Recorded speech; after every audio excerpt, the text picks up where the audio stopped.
আসসালামু আলাইকুম। আমার আজকের বিষয় প্রেজেন্ট কন্টিনিউয়াস টেন্স। তোমরা জানো প্রেজেন্ট কন্টিনিউয়াস মানে ঘটমান বর্তমান কাল। তো এই ঘটমান বর্তমান কাল কি? বর্তমান কালে কোনো কাজ চলছে এমন যদি বোঝায় তাহলে সাধারণত প্রেজেন্ট কন্টিনিউয়াস টেন্স হয়ে থাকে। তবে এই টেন্স বোঝার সহজ উপায়, বাক্যের শেষে সাধারণত তিনটি কথা, তেসে, তেসু, তেসি অথবা সে, সি, এই তিনটি কথা যদি থাকে তাহলে প্রেজেন্ট কন্টিনিউয়াস বুঝতে হবে। সাধারণত সাবজেক্ট এম ই যার যোগ ভি1 আইএনজি। ভি1 বলতে ভার্বের প্রেজেন্ট ফর্ম। এখন দেখো সে ফুটবল খেলিতেছে, তাহলে আমি যদি লিখি হি, এইখানে এম ই যার যদি আমি লিখে রাখছি ভার্ব বিভাগ এম ই যার, হি ইজ, প্রথমে সাবজেক্ট আমি সাবজেক্ট লিখলাম, তারপরে এম ইজ আর ইজ লিখলাম। কেন? হিটা থার্ড পারসন সিঙ্গুলার নাম্বার। তোমরা নাম্বার জানো, সিঙ্গুলার নাম্বার প্লুরাল নাম্বার। যদি প্লুরাল হতো আমি আর ব্যবহার করতাম হি ইজ। এরপরে ভার্ব পেলে, খেলা করা পেলে, তার সাথে কি করব ING, ING he is playing football. তাহলে subject, subject auxiliary verb principal verb তার সাথে আইএনজি যুক্ত। প্রতিটা সেন্টেন্সে একই।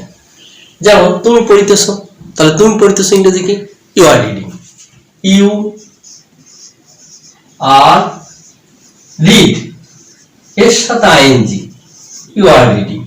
যদি বলে আমি পড়িতেছি আই অ্যাম রিডিং, তারা পড়িতেছে দে আর রিডিং। শুধু সাবজেক্ট পরিবর্তন, সাবজেক্ট ভার্ব প্রিন্সিপাল ভার্ব তার সাথে আইএনজি। এই যে প্রেজেন্ট কন্টিনিউয়াস টেন্স। আমি বন্ধুর কাছে চিঠি লিখিতেছি বা লিখছি, লিখিতেছি আর লিখছি একই কথা। আমি বন্ধুর কাছে চিঠি লিখিতেছি, আমি লিখিতেছি ইংরেজি কি I am writing, I am writing. I am writing a letter. আমি চিঠি লিখিতেছি ইংরেজি কি I am writing a letter. আমি বন্ধুর কাছে চিঠি লিখিতেছি I am writing a letter to my friend. I am writing a letter to friend. দেখো প্রথমে সাবজেক্ট আই, তারপরে অক্সিলারি ভার্ব এম ইজ আর এর এম আমি ব্যবহার করলাম। এরপরে রাইট তার সাথে আইএনজি, রাইট ভার্ব, রাইট মানে লেখা, তার সাথে আইএনজি। এরপরে এক্সটেনশন যে কোনোটা ব্যবহার করি। আমি এক কাপ চা খাইতেছি। এখন চা খাওয়ার ক্ষেত্রে একটু পার্থক্য আছে। I am taking a cup of tea, এখানে টেক নেওয়া, অর্থাৎ এটাকেই সাধারণত খাওয়া বোঝানো হয়। I am taking a cup of tea, I am take, I am taking a cup of tea. এখন দেখো এইখানে টেক, আমি টেক লিখলাম, রাইট লিখলাম। তোমরা জানো রাইট ডাবল আই টি, আমি এখানে ইটা বাদ আইএনজি লিখছি। টেক টি এ কে ই, ইটা বাদ আইএনজি লিখছি। এটা সাইলেন্ট অফ ই, অর্থাৎ যদি কোনো ভার্বের শেষেই থাকে, যেমন টেক টি এ, তোমরা এটা জানো, ই, রাইট ই, এই ই যদি থাকে, যখন এর সাথে আমি সাফিক্স যুক্ত করব তখন এই ইটা বাদে সাফিক্সটা যুক্ত করতে হবে, যেমন আইএনজি। তোমরা এটা জানো। এখানে যদি আমি আইটা বাদ দেই, অর্থাৎ আইটা বাদ দিয়ে এখানে আইএনজি, ইটা বাদ দিয়ে আইএনজি, এটা তোমরা জানো। এটা স্পেলিং এর নিয়ম অনুসারে এটা ব্যবহার করা হয়। এখন প্রেজেন্ট কন্টিনিউয়াসের আরেকটা বিষয় আছে।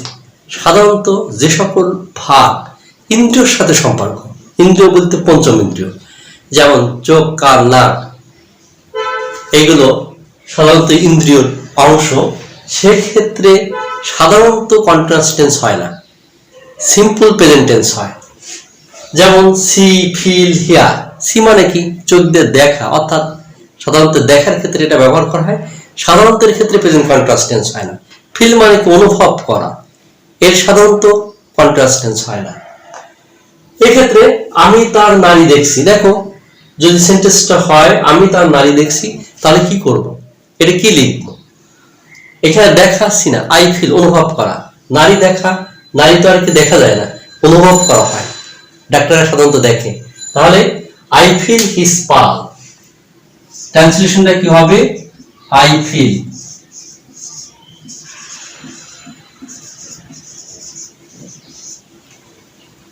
আমি খুব শীত অনুভব করছি, আই ফিল ভেরি কোল্ড। দেখো আই ফিল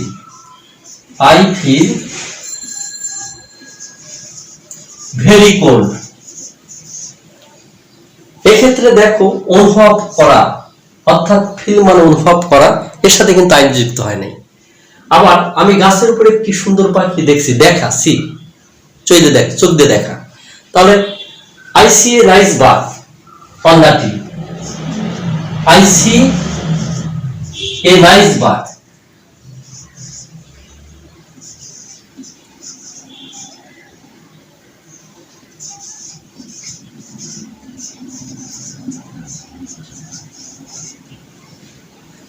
এক্ষেত্রে কিন্তু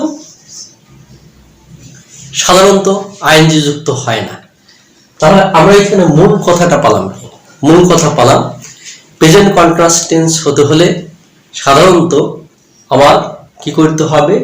বাক্যের শেষে তেসে, তেসো, তেসি তিনটে কথা, অথবা সে, স, সি এ কথা থাকলেও কিন্তু হবে। সেটাই বুঝতে হবে প্রেজেন্ট কন্টিনিউয়াস টেন্স। যদি বলি আমরা কলেজে যাইতেছি, তাহলে ইংরেজিটা কি হবে বলো তো দেখি, এখন পারো কিনা? আমরা কলেজে যাইতেছি, নিশ্চয়ই পারবে। তাহলে আমরা কলেজে যাইতেছি ইংরেজিটা কি হবে? We are going to college. দেখো উই আমরা ব্যবহার করলাম, উই আর গোয়িং, এখানে গো তার সাথে আইএনজি। অক্সিলারি ভার্বের পরে যদি প্রিন্সিপাল ভার্ব আসে তাহলে তার সাথে আইএনজি, অর্থাৎ পাশাপাশি যদি দুইটা ভার্ব থাকে দ্বিতীয় ভার্বের সাথে আইএনজি। এটা রাইট ফর্ম ভার্বের একটা rule. We are going to college. এখন যদি বলি তারা ফুটবল খেলিতেছে, তখন তুমি কি লিখবা? নিশ্চয়ই পারবে, তারা ফুটবল খেলিতেছে, তাহলে তারা ইংরেজি দে। শুধু এইখানে সাবজেক্টের জায়গা দে, আর ভার্বের সাথে ভার্ব, অর্থাৎ দে আর প্লে এর সাথে ING, they are playing football, তারা ফুটবল খেলিতেছে। তারা খাইতেছে, আমরা খাইতে, যদি বলি আমরা ফুটবল খেলিতেছি, তাহলে আমরা যদি বলি ফুটবল খেলিতেছি, তাহলে এইখানে শুধু আমি একটা উই ব্যবহার করলাম।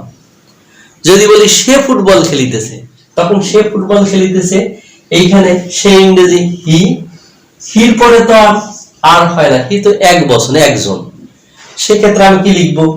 ইজ লিখবো। হি ইজ প্লেইং ফুটবল, শুধু সাবজেক্ট পরিবর্তন আর ভার্ব পরিবর্তন। এখন প্রশ্ন হইতেছে আর কোথায় হয়? আর হয় বহুবচনে, আর এ আর ই, এটা বহুবচনে ব্যবহার করা হয়। বহুবচন কি? একের অধিক যদি বোঝায়। যেমন যদি বলা হয় যে একটা বই, আমার একটা আঙ্গুল, তাহলে এক বচন। যদি একের অধিক হয় তিনটা আঙ্গুল, তাহলে বহুবচন। এই ক্ষেত্রে আমরা আর ব্যবহার করব, অর্থাৎ বহুবচনে আর ব্যবহার করব। আর ইজ আর এম সব সময় আয়ের জন্য প্রযোজ্য। ইজ ব্যবহার করব এক বচনে। যেমন যদি বলি কামাল ফুটবল খেলিতেছে, তাহলে কামাল ফুটবলকে এখানে শুধু কামাল আমি ব্যবহার করব। কামাল ইজ প্লেইং ফুটবল, এখানে দেখো কামাল ইজ প্লেইং ফুটবল, শুধু একটু সাবজেক্ট পরিবর্তন, আর কিছু না। কামাল তো একজন, সেই জন্য ইজ ব্যবহার করলাম।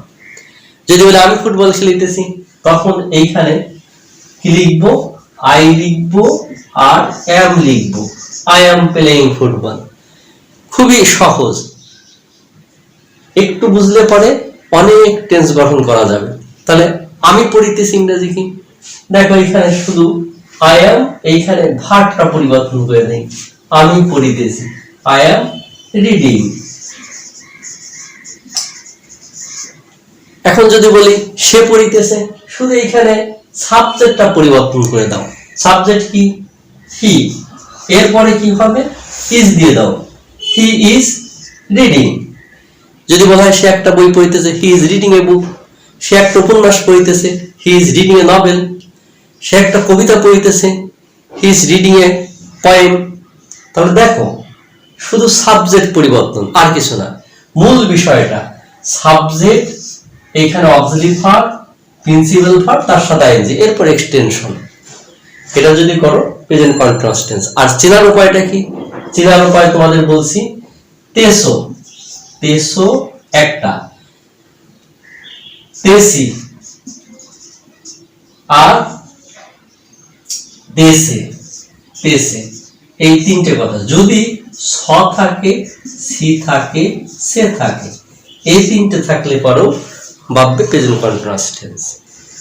আমার মনে হয় তোমরা বুঝতে পারছো। হয়তো একটু যদি বই পড়ো তোমাদের জন্য খুব সহজ হবে। আমি যেটা বলছি এই নিয়ম অনুসারে পড়ো আর প্রতিনিয়ত প্র্যাকটিস করো। Practice make a man perfect, তোমরা এটা জানো। এক্ষেত্রে তোমাদের জন্য অনেক ভালো হবে। আজ এই পর্যন্তই। আল্লাহ হাফেজ।